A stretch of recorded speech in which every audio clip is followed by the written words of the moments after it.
திருக்கோளையில் அம்மன் பிறந்தாளா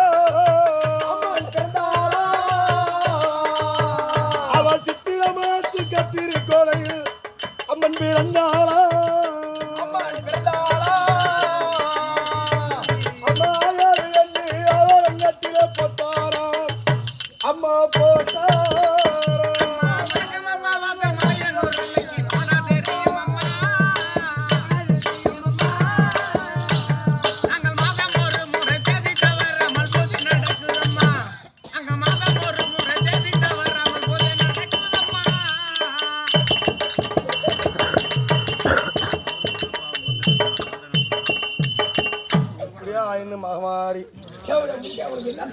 அப்படி இந்த பாடலை இவ்வளவு அருமையா எழுதி வைத்து இப்பேற்பட்ட இந்த பாடலை இயற்றியவர் யாரு தெரியுமா?